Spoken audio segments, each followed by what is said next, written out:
the Arab world fears an Iranian theocracy spreading.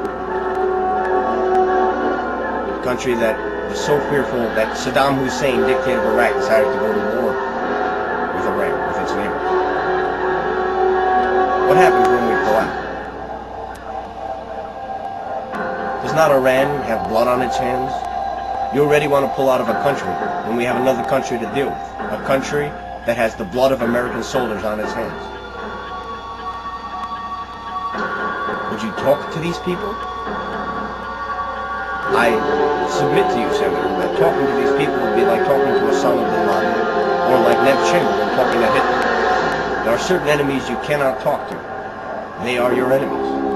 Now, it doesn't sound very nice, but these people want you dead. At what point are you going to negotiate with them? Because they want you dead. They come to the negotiating table wanting you dead.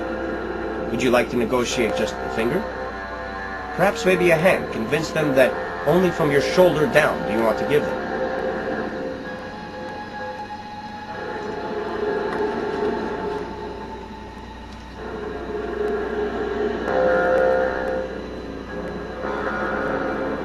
Because when they come to the table, they come with death. To the table they come with terrorism, with killing of innocent men, women, and children, targeting men, women, and children, not compared to Western countries who may accidentally kill civilians. There may be civilian casualties, but they're not the targets. We're talking to people who target civilians, criminals, terrorists, the real evil of the world. Would you negotiate with them? What would you negotiate with? They want you dead, and you would give them what exactly?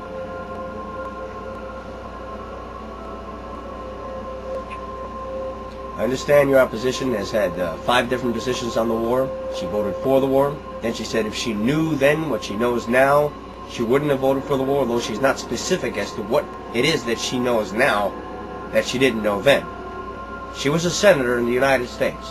She had all the information that we had. What exactly is this information that she didn't have? What was the information that her husband didn't have? Because he claimed that there should be a regime change. Of course, this is a topic that we would love to debate with you at some point. The debate of the Iraq War, which even the Republican Party, and probably the liberal-minded maverick John McCain won't discuss with you, is the purpose of the war, the nature of the war, its failures, but mostly its progress and its mission and its point, and why it exists, and why it's important for us to have a stable foot within the Middle East, rid the Middle East of despots, rid the Middle East of dictators, to bring democracy to a place that democracy has never known. And it will either work or we will die trying, because our only other choice is annihilation of an enemy region which breeds terror. How do you deal with such a region? Of course, we can't eliminate it. We can't turn it into a vast parking lot. And correct, Senator. What other options do we have? Kill the evil of the evil and work with the population. That is our only option. Our other option is death, because that part of the world does breed terror, and they've proven that they will come over oceans to attack us. We cannot leave them to their own devices, i.e. Ron Paul. They will come over here. They have come over here, and they're over here now. And I'm assuming, of course, you throw out wiretapping, which would actually help us cap. Whole nother issue. Your opposition voted 5, but your opposition has taken a stance when it could. You weren't even in the Senate to take a vote on the issue.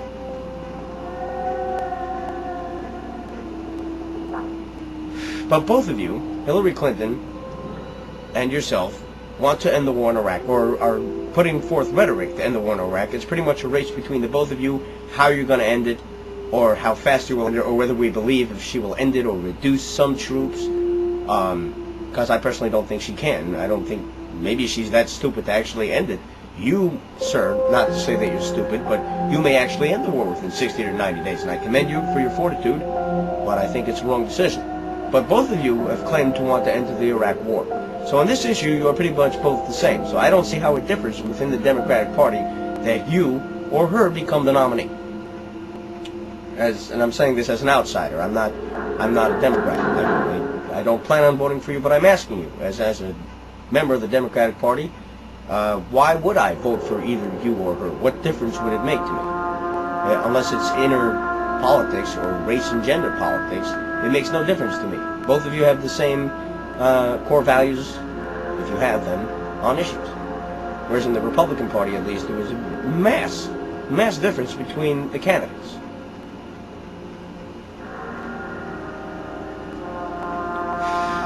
Two, your idea of universal health care. First of all, your opposition, Hillary Clinton, thinks the same thing. You have differences in opinion of how you want to do this. Both of you seem to be racing towards this Marxist socialist system where everyone's provided by the government. Whenever there has been socialized healthcare, it has never worked. If you read the Daily Telegraph from London, people are pulling their own teeth.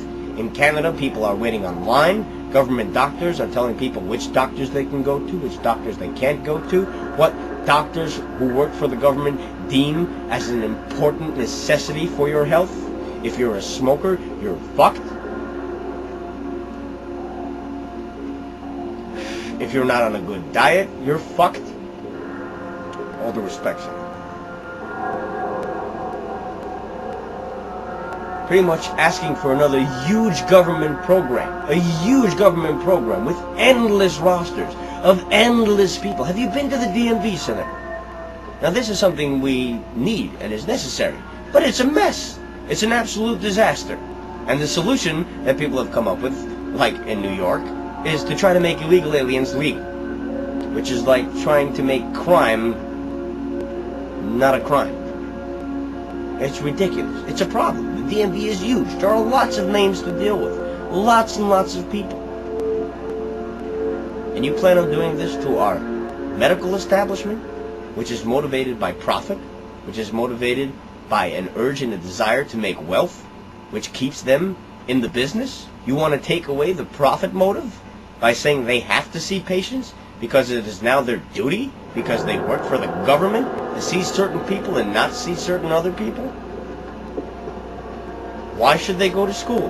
What is their motivation? To serve? They're not servants. They don't serve at your whim. They're doctors. They're professionals. It takes a lot of money to go to school for doctors. It's one of the most tedious schools around. Maybe lawyers take longer, but I don't think so. Doctors take a long time in school. School costs money. Their time as professionals is valuable. And no one's saying that the poor should be ignored. But remember this, your class warfare games don't really work. There are very few actual poor in the United States as compared to other countries. The poor in this country have big screen televisions, have cable, have a car, and are living quite comfortably compared to other parts of the world. This country is not hopeless. This country is not in despair. This country is not living in depravity. This is a country of wealth and opportunity, and everyone knows it, except you. For your wife to come out in public and say things like, for the first time in her life, she is proud of her country because you are running, because you are going to bring the change and the hope that is needed to the desperate masses who are scurrying off in corners somewhere, dying in depravity and economic loss.